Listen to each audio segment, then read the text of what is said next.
Maeve Cox, event number 311, Australian poem 19 years and under, competitor 4. Lost by A.B. Patterson.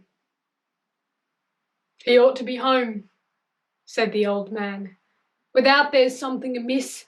He only went to the 2 mile and he ought to be back by this. He would ride the reckless filly, he would have his wilful way. And here he's not back at sundown. And what will his mother say? He's always his mother's idol since ever his father died. There isn't a horse in the station that he isn't game to ride, but that reckless mare is vicious, and if once she gets away, he hasn't got strength to hold her. What will his mother say? The old man walked to the slip rail and peered up the darkening track, and looked and longed for the rider that would never more come back. And the mother came and clutched him with a sudden spasmodic fright. What has become of my Willie? Why isn't he home tonight? Away in the gloomy ranges, at the foot of an ironbark, the bonny, winsome laddie was lying stiff and stark.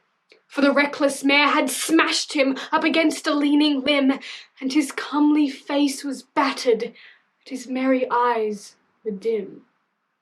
And the thoroughbred chestnut filly, the saddle beneath her flanks, was away like fire through the ranges to join the wild mob's ranks. And a broken-hearted woman and an old man, worn and grey, were searching all night in the ranges till the sunrise brought the day. And the mother kept feebly calling with a hope that would not die, "Willie, where are you, Willie?" But how can the dead reply? And hope died out with the daylight, and the darkness brought despair. God pity the stricken mother and answer the widow's prayer. Though far and wide they sought him, they found not where he fell, for the rangers held him precious and guarded their treasure well. The wattle blooms above him, and the bluebells blow close by, and the brown bees buzz the secret, and the wild birds sing reply.